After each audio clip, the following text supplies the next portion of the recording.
Hey, I'm AF and this is my channel AF Comics.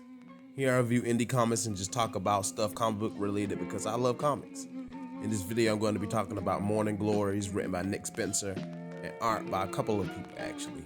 Interior art is by Joe Eisma. Nah, I'm just playing. His name is really Joe Eisma, unless I'm messing that up. And cover art by Rodin, Esquejo. Morning Glories came out in 2010. It had big commercial success, or at least critical success, as far as I'm concerned, or as far as I know. And it was supposed to continue from late 2016 to early 2017, but it's been on hiatus since issue 50. Something I'm really not content with, but you know what you're gonna do. Anyway, Nick Spencer is actually a former politician. So look at that. He's mostly worked on Spider-Man for Marvel. He's got some other projects, including his own created-own Morning Glories. Particularly, he wrote, Captain America, Sam Wilson back in 2015. That's another run I guess I gotta pick up now. He also wrote Secret Empire, which is one of the more notable runs because Captain America ended up being revealed as a spy, Hydra in that one. Everybody familiar with that? Joe Eisma has drawn for Archie Comics actually, and he's worked with Spencer before on Spencer's Existence 2.3 4-3.0. He's also worked with other comic book publishers like Viper Comics, Outlaw Entertainment, and Devil's Due Publishing. He's even a game designer too with a degree in film, so Joe Eisma, he got a few things under his belt. So Eisma's art is very unique. I say it's even more impactful than Michael Lark's from Lazarus. Eisma has that surreal vibe to it. The way the characters' facial expressions come off, or even move at times, it can just be a bit odd, but you can tell that's just Eisma's style, and that's what makes it stand out.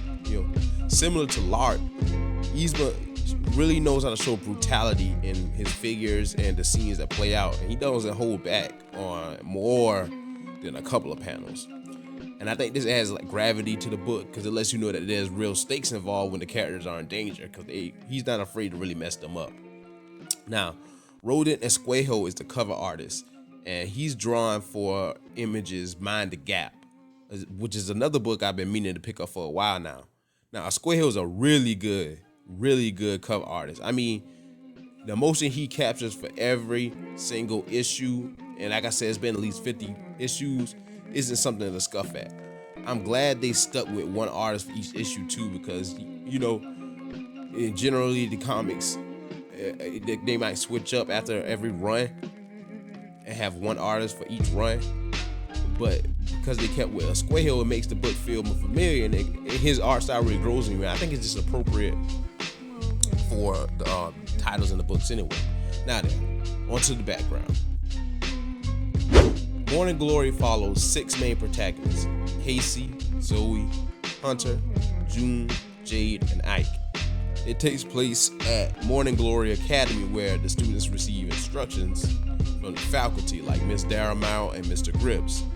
The characters are actually pretty robust, and they manage to circumvent, zigzag, and subvert many tropes that would normally be labeled to them. Except Hunter. Hunter's pretty much played straight so far. And that's a good segue into the characters. I'm only going to cover the main characters this time because there's actually a good bit of characters introduced in this first chapter. It's a lengthy chapter in general, but there's a good bit of characters introduced. I think it's at least 9. So I'll start with Casey. She's from Chicago. She's the intelligent, resourceful, and basically the stalwart leader of the group. And I use that term loosely because her control of the others is shaky at best, especially in regards to Ike or Zoe. Still, she stands out as the most level-headed and is the one that's the most proactive in the book towards a more righteous goal.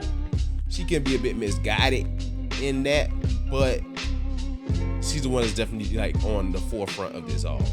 This is probably because she comes from a well-to-do 2-parent household. So keep that in mind. By the end of the first issue, you'll see why I'm saying what I'm saying, though. Ike is, I'm gonna be real with you. Ike is a mother asshole. His introduction literally has his mother listing down like just a few of his escapades. I'm not going into all of them, but this man sold his urine-soaked bed sheets as high art when he was 7. A bishop thinks he's the Antichrist, and he got 6 girls pregnant after he switched their birth control pills for sugar pills. So yeah, he's that type of guy. Spencer drew from the hardened streak of New Yorkers because I guess from like Upper East Side Manhattan. It's exaggerated, but you can imagine his personality. He's arrogant, smarmy, lustful. But I gotta admit, he's extremely charismatic, which is weird because he's obviously has antisocial personality disorder, which isn't weird if you actually know about the diagnosis. So next we got Zoe. Boy, Zoe's fucked up too, y'all. Now, when she's first introduced, you can tell she's manipulative, cutthroat, and cold-blooded. Like when people tell you to watch out for a certain girl, it's the Zoe that they talking about. She's from San Diego, Cali, but she is not the typical Cali girl you envision when you think of California. Yeah, I'll wait until the story to tell you what she's about. Hunter is the basic comic book awkward nerd guy. He's clumsy, introverted, quirky, yet he's the kindest of the bunch. A trait that is not necessarily an asset in this world, comic book or otherwise. You know what I'm saying? I guess that's the whole trope of Canadians being really polite, which is only partially true because I've met a Canadian who is not a nice guy at all. Next we got Jade, who's from Des Moines, Iowa. Jade is disturbed, but she's kind too. More than a little depressed, but she's still sweet. She would kind of fit into the goth girl territory, but she's not overt with it. Her personality is somewhat gloomy, not her attire, but she's like a redhead and wears dense colors, but not like black. So lastly, we have Fukuyama Jun. Dang, I can't believe I messed that up. All of them, Jun is the most stoic. He's drawn on traditional Asian tropes. He's very formal. And he knows Kung Fu, yeah. Like I said, they subvert many tropes, but not all of them. I'm not getting too much into Jun because he's pretty mysterious in this first chapter. But I'll break down what I can as the story goes on. Now, on to the story. So, the story starts with an unknown character opening a letter that reads, "For a better future." Before we even find out who he is or what's even going on or where they're at, he's led off screen and the scene changes. Next, we're in Morning Glory Academy. Here, an instructor named Ms. Daramount is talking about the annual science fair. She stops midway when she notices a female student named Akiko passing a note. Daramount decides to call her up and report progress on Akiko's project as a reprimand. And this is where it gets pretty cool. Akiko reports that her experiment includes nitrogen triodide, an outside stimuli to it in a solid state. She's going to say that it's invisible if it's allowed to dry and that any small amount of action can cause it to ignite, which is apparently true. I looked it up and it's an extremely volatile chemical. It can't even explode from radiation hitting it, and thus, the chalkboard explodes. So Akiko tries to escape during the commotion but is caught by some guards. Daramount notices that Akiko is just a distraction and the real objective was to allow 2 other students a chance to escape. One's name is Vanessa and the other is Brenda. The 2 part ways after promising to find each other again, but let's just say that's probably not going to happen how Vanessa thinks. Brendan is attacked by a weird ghost who phases his hands through the dude's skull, like a lethal version of Shadowcat's ability from X-Men. At that time, Gribbs and Daramount, show up, and they nonchalantly talk as this student is getting maimed. So you have an idea of their personalities from just that. And we skip ahead to the main protagonist, and the first is Casey. We see her parents awake, and they're talking about her leaving. Her mom is a little worried, while her dad's like, "Hey, she's grown now." Nah, not really. He's an artist, so he's pretty just chill about it. This scene ends when he goes to wake Casey up, but his wife tells him that she's already outside in the car, meaning Casey's outside in the car. Next, we have Ike, whose introduction is like one of the more shocking I've seen in a while. Not in a grotesque way either. It's pretty gross, but I always think the best way to show something is through subtlety, at least the art form, and Spencer manages to portray Ike's personality perfectly here, even though it's not exactly subtle. It's really overt. and it's just more dialogue than actually showing. But we get some ideas about who Ike is, and Ike is a piece of besides getting his mom kicked out of the country club, because we can't live without the country club. We begin the whole scenario with her just not trusting him. She essentially accuses him of tricking Morning Glories Academy into letting him in. She has good reason to, because besides the other things I mentioned, he's been kicked out of 7 different schools like straight. And Morning Glories is a 5-star school who didn't ask for any money to allow him in. And everyone who's ever known Ike has said he's either a potential Hitler or a possible terrorist. So all Ike has to say are like snide remarks about why he did what he did, but they all amount to eh. So you see, Ike is a piece of crap, man. He really don't care about nothing. And that's the end of his scene. And third, we have Zoe. Zoe's a piece of work too now. She starts off by lying to 5 different boys about the whole "I'ma miss you, don't forget about me, I wish I didn't have to go" spiel. But she plays them like a fiddle. I'm not gonna lie. When I first read this, I thought she was sincere, but you quickly find out that Zoe is a low-level Virgo woman. Fourthly, there's Hunter.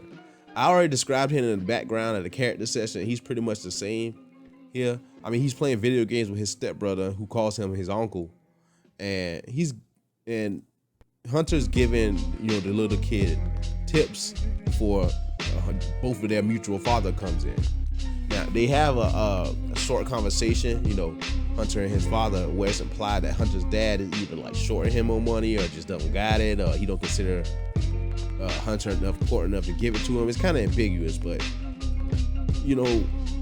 after Hunter ends up leaving, after telling his stepbrother that he left him some Grant Morrison comics, and he's about to go, we can see him wish his dad goodbye, but he seems pretty negligent as a father, and their relationship seems strained at best, Hunter and his father.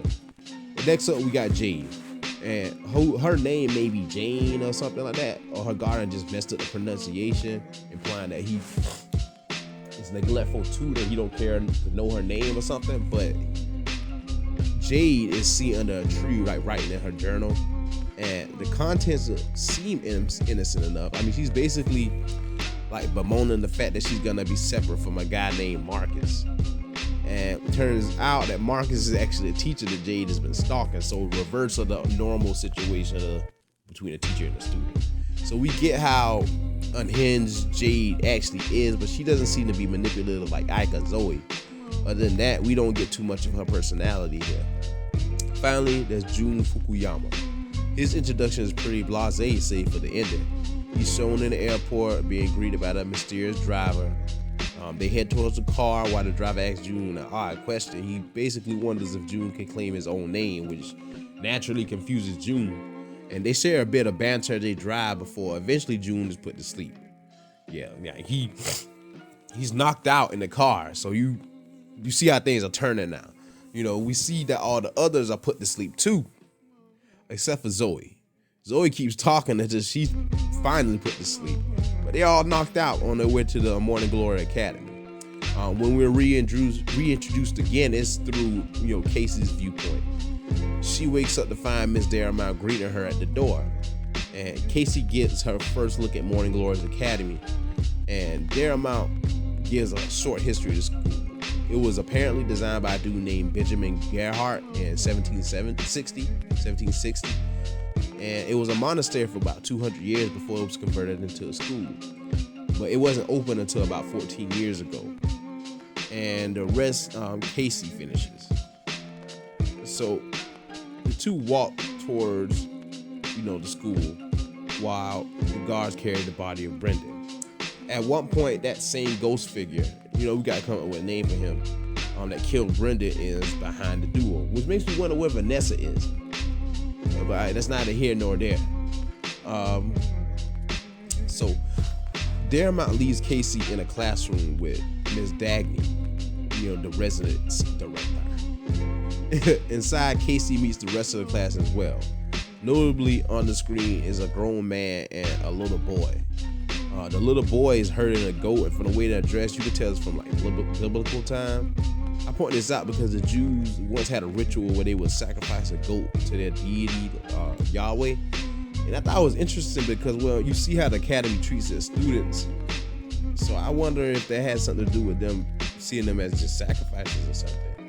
Anyway, Miss Dagny starts off pretty ominous. She says that the students should have said their goodbyes to their past lives, and the students are to cast off childish things.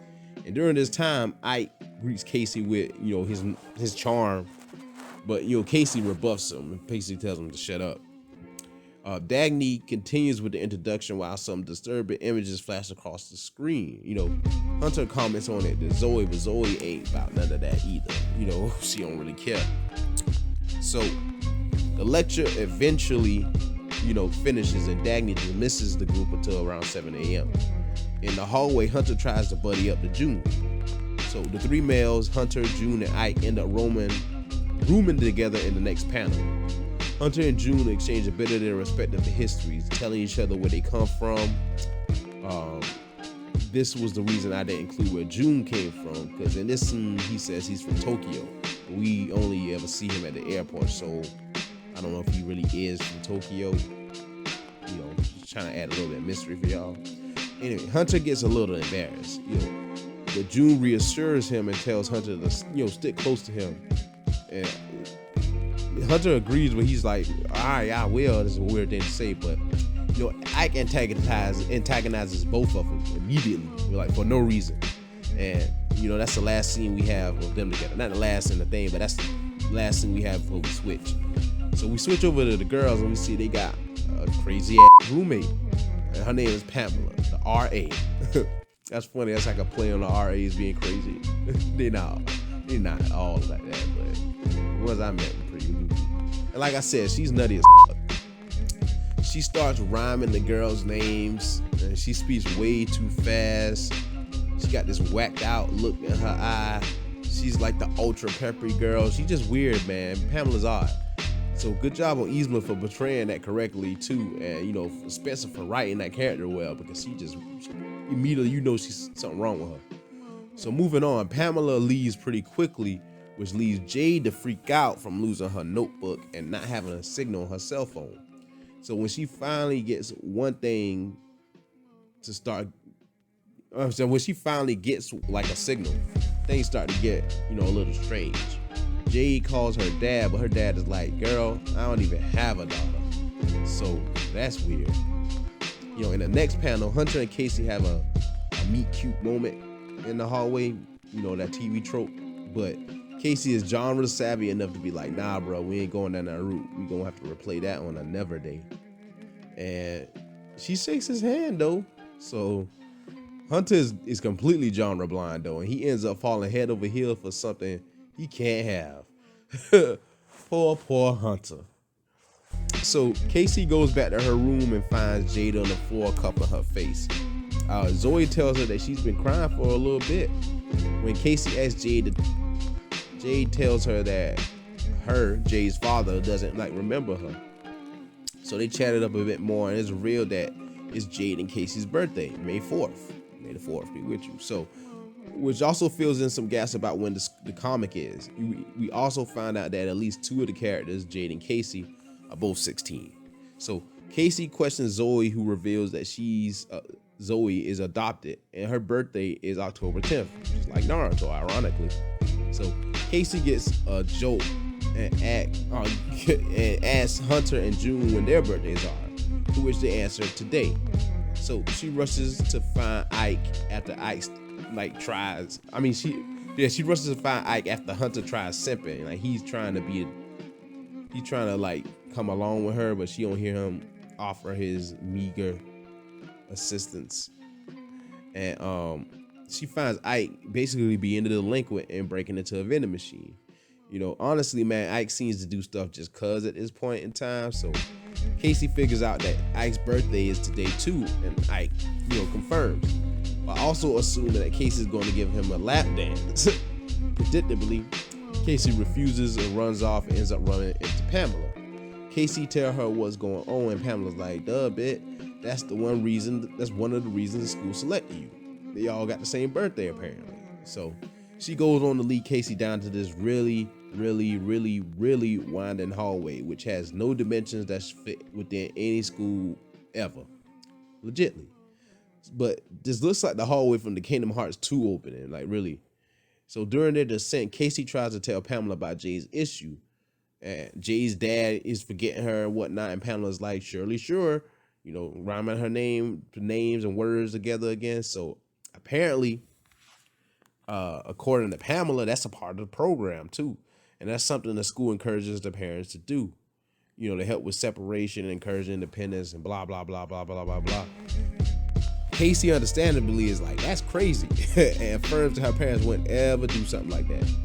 Something that Pamela agrees with, and revealed that Casey's parents wouldn't do anything the school wanted when they asked them. So Pamela leads Casey deeper into the school and stops at a door. Before she opens it, Casey asks Pamela when her birthday is, and Pamela's like, yeah, same as you, May 4th. So finally, Pamela opens the door and reveals a rather gruesome sight. Casey's parents are strung up on a wall, and by Casey's reaction, we can assume that they're dead. On to the verdict. So, besides Lazarus, Morning Glories is one of my favorite indie comedies. It's got mystery, a nice sized cast, and manages to flip some classic tropes on the head while playing some straight, and while also zigzagging and subverting others. It really got that Lost vibe, and that's what a lot of comparisons from it came from. They compared it to like comic book Lost, and I rewatched some of Lost. Well, I watched some of Lost because I only seen the ending. I rewatched a couple of episodes, and they are very similar. A big cast. They isolated from like everyone else, and they got mystery in it. So, they got some like themes related to Lost. The strong suit about Morning Glories is actually the diverse set of characters, just like Lost. In the first issue alone, we got like 9 characters introduced, with 6 being the main cast and 3 being supporting characters. Look at that, 369. Nikola Tesla, infinite energy, huh? And it's odd too, cause like with their birthday being May 4th, like May 4th be with you, and they also into like some mystery stuff. If there's anything like Lost, it might include time travel at some point. So with that 369 and May 4th, it could be something really interesting about this comic, man. It might be getting to quantum fluctuations, time travel, doppelganger. They can do a lot with that. So it's got a lot of potential, especially if it's comparable to Lost in that way. It has a lot of room and a lot of open doors it can go through. So I think it's really something worth checking out. I'm obviously caught up to it, but it's been on hiatus for a couple of years now, so I don't know if they're gonna bring it back or not. I hope they do, because it's a really good comic. But yeah, like I said, I think you guys should check it out. You enjoy it a lot. But for now, I'm gonna be signing out. So AF Comics signing out. I'll see y'all later. Peace.